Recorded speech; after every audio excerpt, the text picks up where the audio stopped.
he's had multiple surgeries, as everybody knows. You know, if he keeps coming back and keeps doing this, like, it's going to affect his life after football. And so he made that decision for himself, and I fully support it, obviously. Obviously, I wish I could play beside him, but I understand why he had to make that decision. Yeah.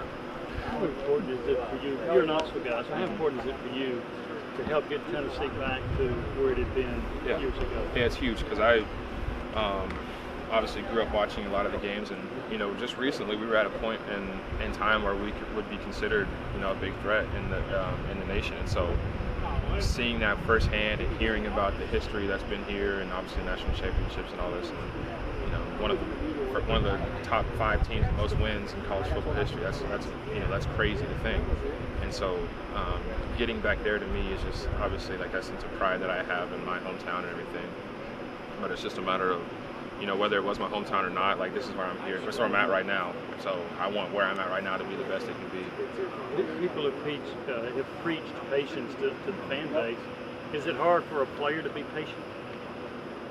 In what way? Like in Well, I mean, it doesn't look like you're going to go 12-0, right? Because of all the departures and so forth. So how do you deal with that, the expectation? But to us, I think that 12-0 is always a goal. It's always reachable to us. Like, I'm being completely honest with you. We'll never go into a season thinking we're going to lose these games. We'll never go into a game thinking we're gonna get beat by this many points. That's not how you think when you're at Tennessee and when you're an athlete. So I think just going into every season, every week, thinking, all right, want to know this week, and that mentality should take us through the season, and we'll be where we want to be at the end of the season. So, sorry. Go ahead. Can you give us an example of off-season player-led leadership, whether it's quarterbacks or any other position? So, I mean, we'll go out here and throw with each other, throw around and catch balls, and if it was just a bunch of guys that came out here and were just lollygagging around and doing whatever with no leadership, we wouldn't get anything done. So I think it's a matter of when we're training, when we're practicing, when we're doing extra work, having one person or a group of people that can really lead it and can really say, like, guys, this is what we're doing, this is how much time we got to get it done, let's go out here, let's get our work in, and then we can play around and fool around, like joke around once we're done. I think it also is like a part of our summer conditioning program.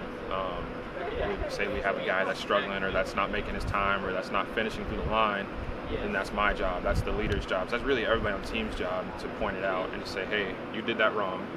Like, you know you did it wrong. I'm telling you did it wrong. Get it right. So that's like how I view the player-led leadership. How do you guys view name, image, and likeness as players? What are some of those conversations like? I mean, obviously we're all happy for each other when you get a big deal. Like, that's great. Like, I'm happy for you. There's no, at least on this team, there's no animosity towards anybody for scoring a deal or for getting this or that, whatever it is. And I'm thankful that that's how it has been for us, because I'm sure there's plenty of places where guys are, you know, there's some jealousy or whatever it may be about it. But here it's great. We're all just supporting each other and hoping for the best for everybody. What do you think about the two freshmen at tight end? And we saw Miles Campbell out there a little bit this spring, and then Julian Nixon being added to the group too. What have you seen from them? I mean, it's great having them around. Obviously, like, it's like 2 little brothers to me, 3 little brothers, I guess. But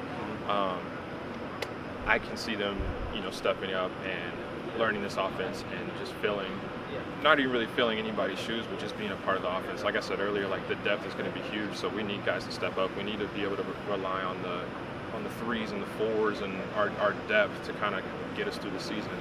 And those guys can definitely do that, and I completely believe that. Last year was an odd